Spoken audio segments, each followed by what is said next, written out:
Greetings, pet lovers. Bridget here with First Street Pets, and today we're going to talk about the effects of the coronavirus pandemic and subsequent quarantine on pet folks.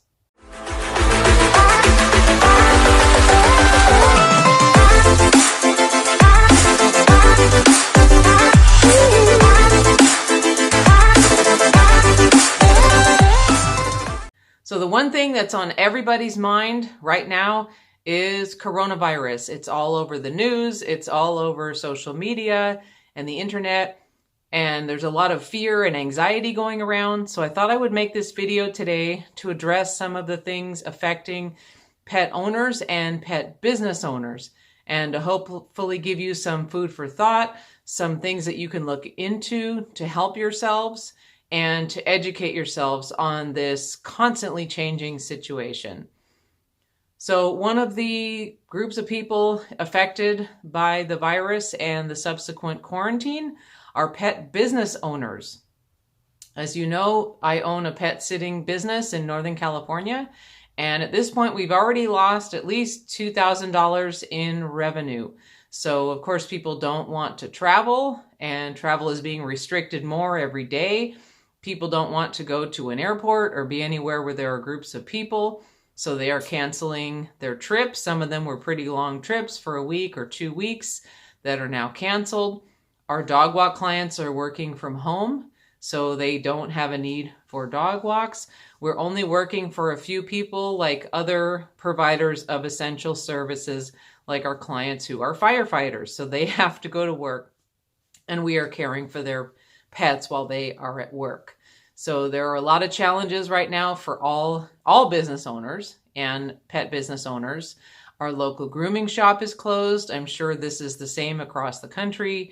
Doggy daycares, pet supply shops, a lot of businesses are closed or severely restricting their operations. So there are a lot of challenges right now for business owners.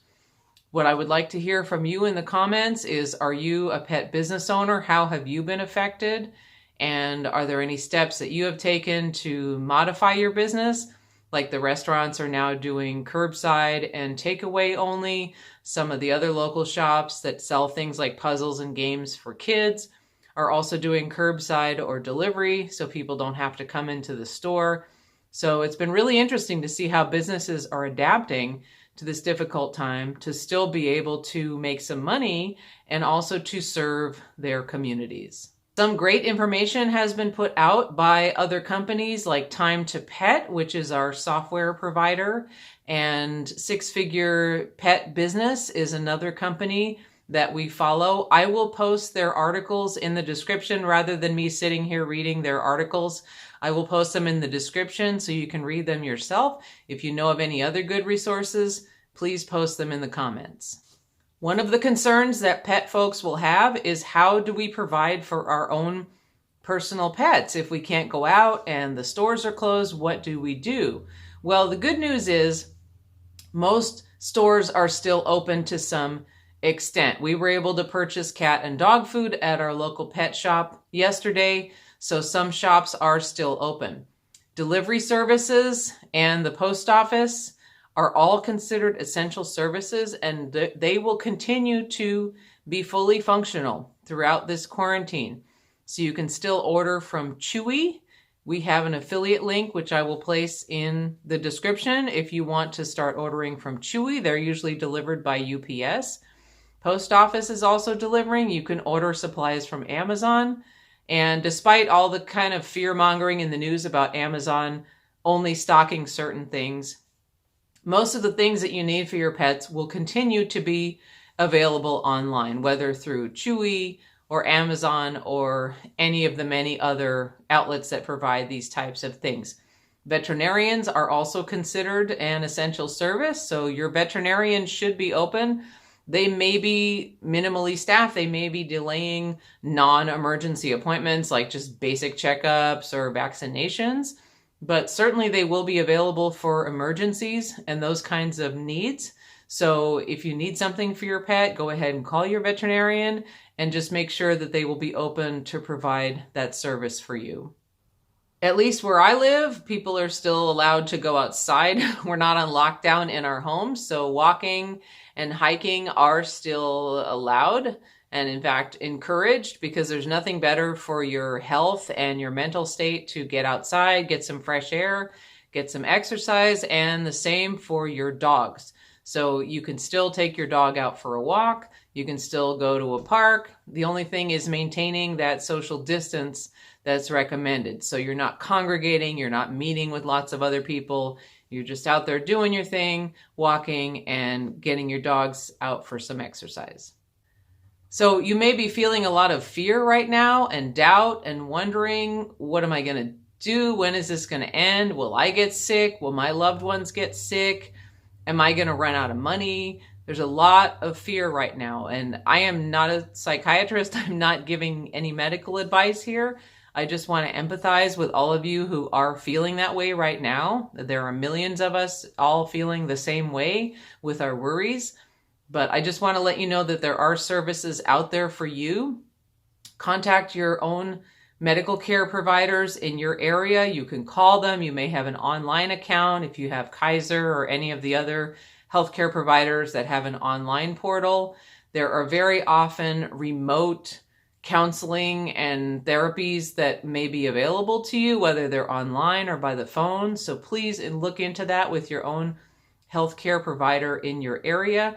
As I mentioned earlier, the delivery services will still be available. So if you need medications and other things like that, they can still be sent to you through the mail or other delivery services. If you use cannabis for your anxiety, not my thing, but lots of people do use that for anxiety and other kinds of ailments. I saw in the news that cannabis dispensaries, at least in my area where they're mostly legal, they will still be open and still be providing service. Of course, it'll be curbside or delivery, like the food places. They don't want people congregating inside of a shop. But just be aware that if you're in an area where that's allowed, you will still be able to get your cannabis therapies. There are a number of assistance programs, and I'm not even linking them here because they're literally updating by the hour. There's state, federal, and local assistance programs, but I highly encourage you to look into them, especially if you're losing income at this time. I know that mortgage companies are offering various kinds of programs where you can delay a payment or maybe do a refinance to reduce your payments. So go ahead and contact your mortgage provider to find out what kind of programs they have right now and what you may qualify for. The same with other kinds of bills. They will all have to come up with some sort of program where you can delay a payment, like a car payment, a credit card payment. Again, I don't know. You need to contact your companies exactly to find out what they are offering. I don't want to claim something that isn't accurate, but I know that a lot of these companies will be offering these types of incentives for people who are going through a difficult time. They don't want you to stop making your payments. They want to give you a way to be able to make those payments, but maybe delay them for 30 days or get a reduced rate or something like that. So definitely look into that.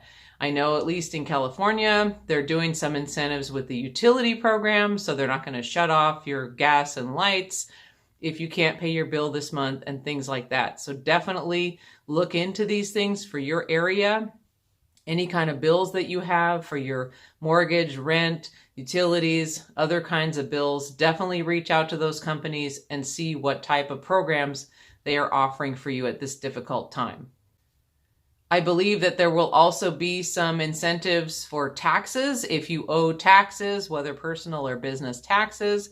I also saw in the news that there may be a deferment program for that and that there will not be penalties. But again, definitely look into that yourself and see how that works. If you owe taxes personally, if you are paying estimated business taxes, that there may be some contingencies for that for you to pay a little bit later and to not have any penalties. On the topic of fear and anxiety, I would recommend that you limit your news watching. While it can be interesting to see what's going on, it can also be anxiety producing. There are other things going on in the world right now. We are not all going to die. We are not in the middle of a war. But if you watch that news, you'll see that it's pretty much a continuous loop. And a lot of it is exciting, and it's to get the viewers to watch the news or read the articles online, frankly. So while you may want to check it a couple times a day to see what the latest things are or to look into those specific types of programs that I mentioned, if you just sit there and watch it all day or look at Facebook all day, you're just going to get more and more anxious. So I don't recommend doing that. Get off the screen, go take a walk, clean your house, work from home, do some other work. Keep busy and keep your mind on other things so you're not just going into a frenzy worried about coronavirus. If you're worried about money, there are some additional streams of income that you can look into, and I will post some links in the description about that. One of the things you can do is start a YouTube channel. It's certainly not a get-rich-quick fix. It does take many months in most cases to create a channel, develop content, and start monetizing. I've had this channel for about 2 or 3 months now, so it's not at a point where it's making any money. It's just something I'm doing for fun and to help people. If there's something that you're into, whatever it may be, whether it's dog training or collecting model trains or anything, there's an audience out there for you. Now that you have time, this is a great time to start creating content and putting it out there. And I'll give you the advice of all the other YouTubers I like, which is just go ahead and start. Don't let perfect be the enemy of good. Create content, start making videos, do the best you can. People will enjoy it. This isn't Hollywood, it's YouTube. They don't expect things to be professionally produced. And I thought it was pretty cool when I was watching the news last night, and it looked just like YouTube because all the news anchors are working from home. So they're sitting in their kitchen or in their living room in front of their computer or tablet, just giving you the news. So I thought that was pretty cool. You can also start or develop a blog, same thing. It's something that can eventually be monetized. So I will also link in the description some online courses, both paid and free, that you can check out to learn how to do blogging and making YouTube videos. It's something that's fun, it'll keep you busy, and it could potentially earn income for you. One of the jobs that is available right now is working for the census, and I just got hired yesterday, yay! So with all the loss of pet sitting income, I was really worried, but when the ads came out a few months ago to apply for census jobs, I thought, what the heck, I went ahead and applied for it. And so they are going to start putting people to work as census takers approximately in May. Of course, that may change if we're still on quarantine, but it was a very simple process, filling out some applications online. I got a phone call yesterday. My whole interview and hiring probably took no more than 15 minutes. So they are having a lot of difficulty hiring people right now under the circumstances. So you have a really good chance of getting this job. And it will be 10, 20, or possibly more hours a week, depending on your area and your availability. And it could be $18 to $21 an hour. So that's some good extra income for you if you're concerned about money right now. So definitely check out Census Jobs. I will link that in the description. There are also a number of other jobs available online, some of which I will post in the description. If you have an idea, you go ahead and post it in the comments. Even if it's an affiliate link, that's totally okay as long as it's related to this content. If you have an affiliate link for a job opportunity that's legitimate for blogging or teaching English online or anything like that, go ahead and link it in the description. Link it in the comments rather. And extra points if it's related to pets, if there are any other kind of pet opportunities for the folks out there who are worried about their income at this time. One thing that is super important for you to be aware of right now is that con men love difficult times. During the Black Plague, during the Depression, during any other time in history that is really difficult for people, while the rest of us are busy worrying and trying to take care of ourselves and our families, con men are out there figuring out how they can get something from you, how they can take advantage of others. And now will be no exception, believe me. I know that all the physical brick and mortar businesses that had to close have security guards posted there because you know that people will break in and start stealing and looting, knowing that there's no one around. It's just too tempting. Another thing that may happen is that folks are going to come up with all sorts of schemes because literally things are changing by the hour. Every time I look on the county or the city's website, every time I turn on the news, there's some new incentive program. There's something to do with taxes, utilities, whatever, loans for your business. And these opportunities are all legitimate. However, you may start getting calls, emails, or social media posts, or through some other venue, even people coming to your door, perhaps, offering you these kinds of offers. Be extremely careful.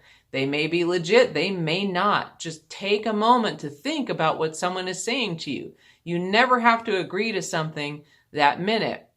If someone calls or emails, if you think it's something interesting, just say, great, give me your contact info. I'll call you back tomorrow. That's all you have to do is do your due diligence. Scammers usually don't want that to happen. They want you to give them information now.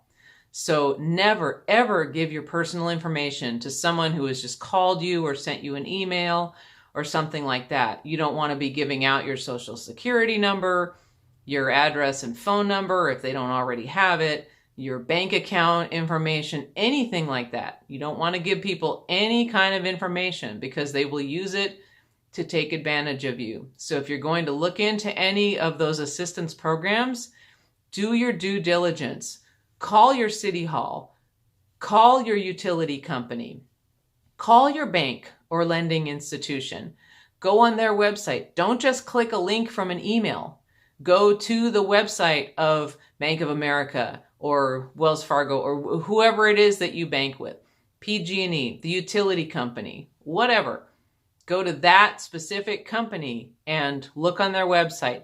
Reach out to them, call them, verify that this information is accurate. I'm telling you, there are going to be countless scammers going around at this time. And I really feel for the people who are already struggling, who may inadvertently give out some information and possibly lose everything they have their credit cards charged, have their bank accounts emptied, or even have their identity stolen. So please be careful. So here from First Street Pets, we'd like to wish you to be safe, to be healthy, to take care of yourself and your animal family during this difficult time.